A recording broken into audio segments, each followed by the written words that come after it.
Bakhmut will go down in history as having been the graveyard of the Ukrainian military. That's how terrible it's been. The losses are frightening. The Ukrainians will insist, well, we've killed some Russians. Yes, that's when the exchange rate changed from 1 to 8 or 9 down to 1 to 5. So the Russians have taken some losses, but you're now comparing 30,000 dead Russians and perhaps 60, 70,000 wounded Russians with potentially up to 250,000 dead Ukrainians, plus another 300,000 or 400,000 wounded, and most of those wounded will never return to active duty. They were so severely wounded that they can't fight again. Now, this is not unprecedented. We've seen these kinds of things. During World War I, in 110 days of fighting, because that's all that we did in World War I in 1918. We fought for 110 days.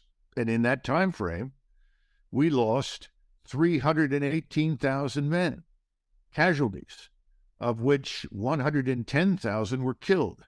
That means that in roughly every battle, we lost 1,000 dead. That's the kind of thing that's been going on in Ukraine. So it's not unprecedented, but you can't keep that up. We came into World War I at the end of the war. The French, the British, the Russians had lost millions of people.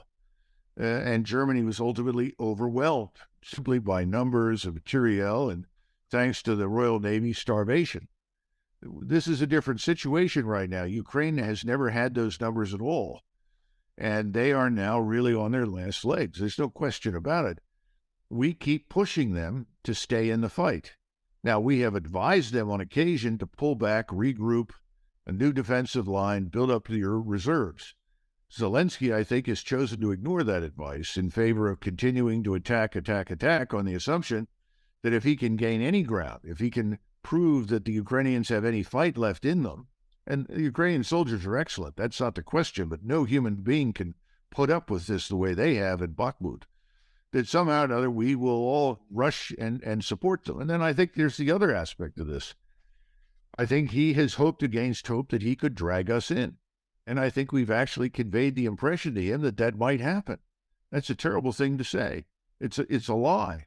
We were never going to involve ourselves directly in a confrontation with Russia. Now, there were times when we flirted with it. This is this coalition of the willing. But my understanding is it's largely gone away now, and there's been a much more sober-minded assessment. We realize we can't go into this. You know, our war stocks are exhausted. We've emptied them. The Europeans never had large ones to begin with because they've been essentially vassal states of the greater American empire now for decades, and they assumed that we would come in and fight for them. So there's not much left. Russia is just at the peak of its power right now. It's mobilized. It's got unending quantities of ammunition and equipment. It's ready to fight. So the notion that we're going to motor into Western Ukraine and challenge them is a lot of nonsense. I think that's finally sunk in. That's why I think there's a movement now to try and figure out how do we disengage without looking ridiculous. That's going to be pretty tough because we lied to the Ukrainians. We've lied to our own population. We've lied to the Europeans, conveyed the impression that we could do something we can't. The Russians have not said a great deal, but they've done a lot. And a lot of us thought that they would attack in January. But the problem was they never got the ground freeze that they needed to support their maneuver. And again, people have to understand in that part of eastern Ukraine, the Black Earth, which is some of the most fertile ground in the world. In fact, during World War II, the Germans loaded rail cars with black earth from Ukraine and shipped it back to Germany to improve their agricultural output. People don't know that. But this earth is about 10 to 15 deep in most cases, 10 to 15 feet deep in most cases. And unless you get a freeze in the winter, you just sink into the mud. Now we're into the muddy season, and the muddy season lasts potentially until May, sometimes even longer, which is why most of the major offensive operations that the Soviets launched came in the summer, because by then everything was dry and you had a chance to maneuver. For that matter, the same thing was true for the Germans. So the bottom line is that this thing is over except for the announcement of reality that this cannot go on. The humane thing to do right now, which is not what we have done, is to intervene and say, that's it. We've got to stop this and start talking to the Russians, not demanding of the Russians what we want, but saying, look, tell us what your conditions are, tell us what you want, and we will move to the best of our ability to meet those needs. And really, we're back to the old story. Make Ukraine neutral. It could have been neutral from day one. We could have avoided all of this. It doesn't have to be a member of NATO. And then secondly, treat the Russians that live within Ukraine's borders as equal citizens. Stop oppressing them. Stop brutalizing them. Stop treating them as third-class citizens. Equality before the law for everybody in Ukraine. The Ukrainians wanted to, quote-unquote, forcibly Ukrainianize Russians. Give up your language, your culture, your identity, or get out. I mean, this was unacceptable, and the Russians are sitting there watching this. So I don't know what happens now, but you're going to get a different territorial outcome. These borders will be adjusted, and there's not much that the Ukrainians could do. And we are not prepared to march east into eastern Ukraine with hundreds of thousands of European allies to fight this war.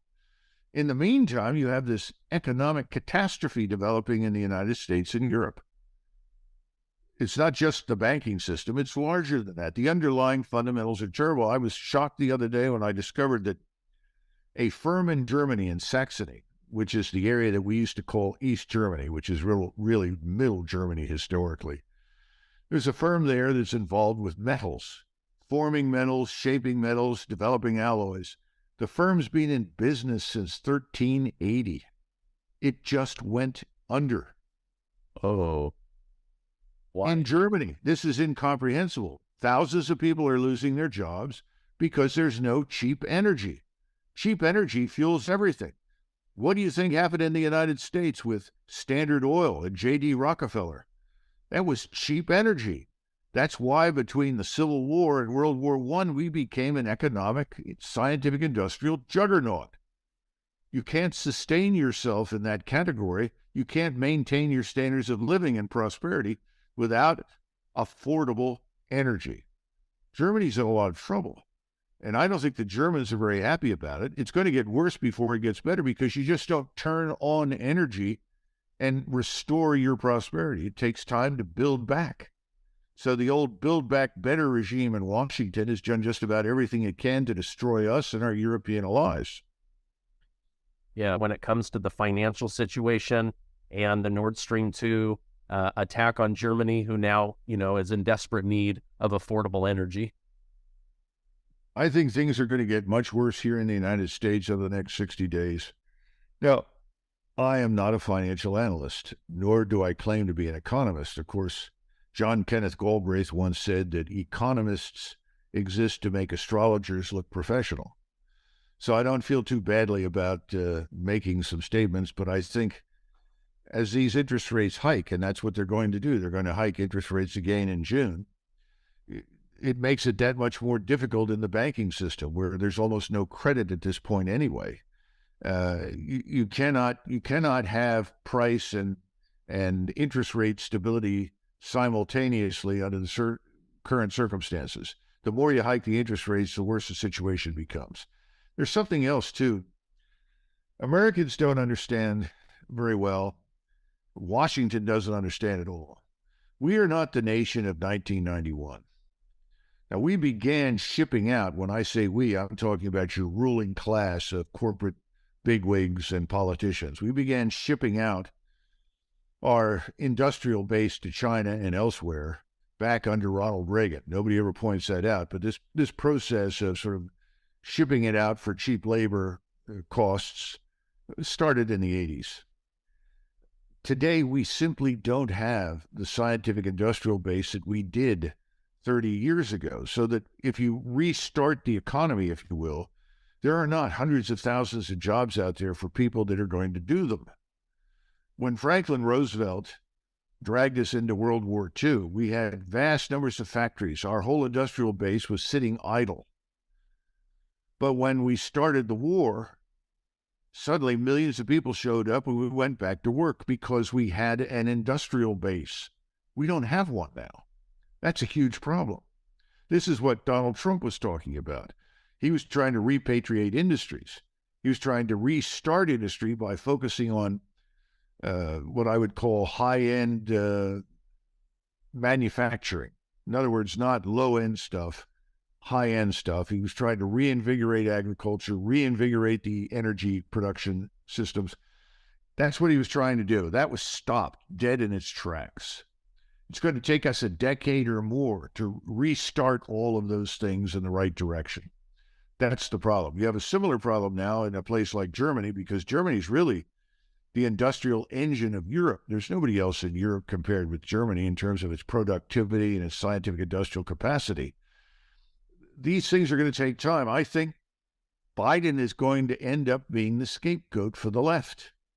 I mean, I call him the cardboard cutout president because I don't think he's really there. I don't think he's really in charge. I think he reads and says whatever you put in front of him. And then he saunters off, to the door and walks out of the room.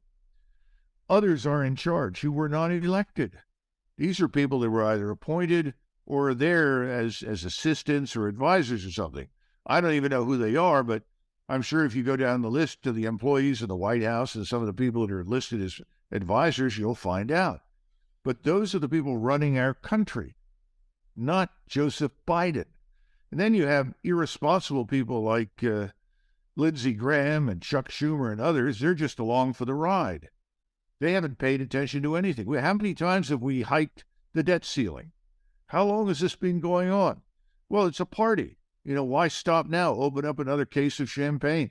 That's what's been going on for decades. It's all about to stop. So if you're on the left and you look at this catastrophe approaching, Russia wins in Ukraine unambiguously. The whole thing is a catastrophe. The Ukrainian nation is killed, literally destroyed. Millions have left the country. They're never going back. It's awful. I don't even want to begin to talk about the terrible ramifications for Ukrainians because people mistake something. They say, well, you're a Putin agent because, no, I'm not a Putin agent. I'm not necessarily pro-Russian. I'm not necessarily pro-Ukrainian. In fact, I like them both from personal experience growing up, especially with Ukrainians. It has nothing to do with it. This war should not have happened. We could have stopped it in its tracks in the first week. We could have prevented it from ever happening if we had simply listened to Moscow and what they wanted, which was no NATO nation on their borders. Specifically, they didn't want a NATO army and they didn't want U.S. missiles sitting in eastern Ukraine aimed at their cities and their nuclear deterrent. All of this was avoidable. So we brought all of this on. We forced this to happen. So what do? You look at Biden, you say, well, it's his fault. He becomes the scapegoat for everything. And he's resigning. And we have a wonderful opportunity. We'll have the first non-white woman as president of the United States. Isn't that wonderful? Really? Well, we'll see what happens with that. I mean, we're in new territory now. This is a world we've never seen before. We're watching this entire structure of power that has been built up over decades fall apart. We could have managed all of this differently. We put everything at risk. We're going to watch NATO sort of gradually die alone in the corner. Henry James said, sacred cows are never slain. They simply vanish. Our sacred cows are going to vanish. No one's going to stand up and say, oh, well, today we bury NATO. Today we bury this or that, the next thing. No, it'll just drift away. And we're going to drift away out of Europe, out of Ukraine. We're going to drift away from lots of places because we're bankrupt. That's the sad truth. And no one should be surprised. I think when the Americans wake up some morning over the next 90 days, they're going to be furious. And I think the first step will be, well, we'll blame it on Joe Biden. He's the scapegoat. Then it's the Wild West.